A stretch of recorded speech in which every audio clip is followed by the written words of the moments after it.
What is good, YouTube? Quinn Wade coming to you with some basketball analysis. It's an analysis breakdown on Jaden Hardy. He was one of my favorite players in the G League a couple years ago, and then he gets drafted last year, and now he continues to build up his portfolio with games in the playoffs and also showing you his improvement. His facts and stats are better in the NBA than they are in the G League. He's getting a little bit more comfortable. He's getting a little bit more aggressive. He's getting to the basket. He's finishing with contact. He's using his handle a little bit more to navigate how to get to the basket. And he's also just more confident and he's just a little bit more resilient. And I feel like his change of pace game was going to come eventually. He just had to get used to the bodies and used to the players that he's going against, and then he can make his own adjustments while still putting in the work in a bit to be a better player.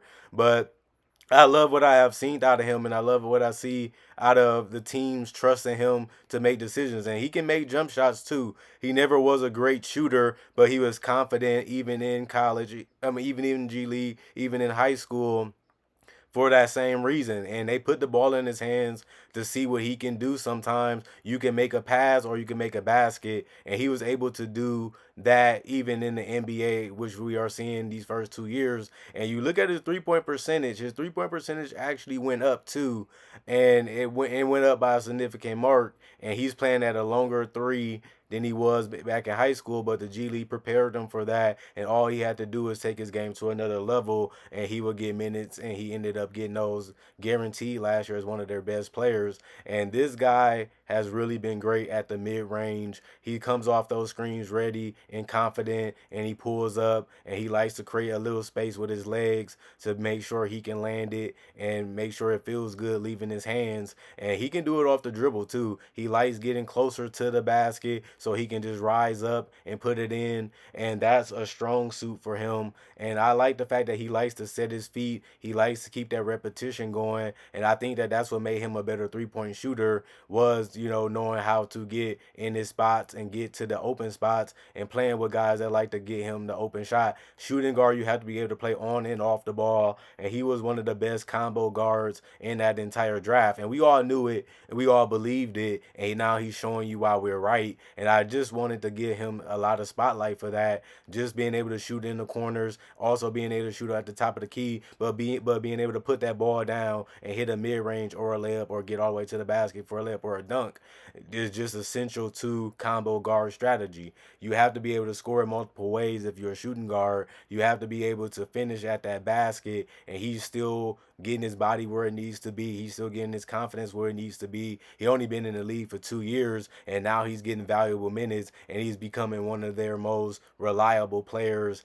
As they continue to build their roster and continue to see what's in them. But a lot of people were shocked when he went that low in the draft. Most teams have their guard situation figured out, or they already have their rotation figured out. That's playoff teams, and he just went to a team that needed him, and they needed somebody that can spark and do some damage, and he can do that even against the best competition. And we're seeing that in the playoffs. And I'm proud of what he has done. As a guy that has really had the handle in the body, and he always had the efficiency problems, or he always had the shooting luck not go his way. But I like the fact that he didn't quit. He didn't give up. He kept putting in the work. He kept putting in to develop his body. His speed, his quickness was always there. But now he's utilizing it the right way. And he's getting out there and really trying to leave his imprint and his mark on this game. And you can see him being a special player, especially as he gets more minutes and he gets even more comfortable with a team.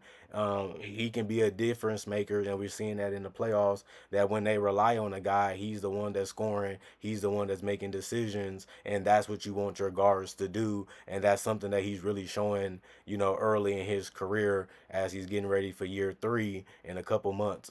So we'll see what happens with that, and we'll see how his career continues to develop. But this guy is the real deal, and he can do a lot of things that most people want to do, most people try to do, but he actually is doing it. So you got to give him credit for that. Other than that, Quinn Wade coming to you with more basketball analysis. Hope you guys enjoyed the analysis breakdown on him and enjoy the rest of y'all day.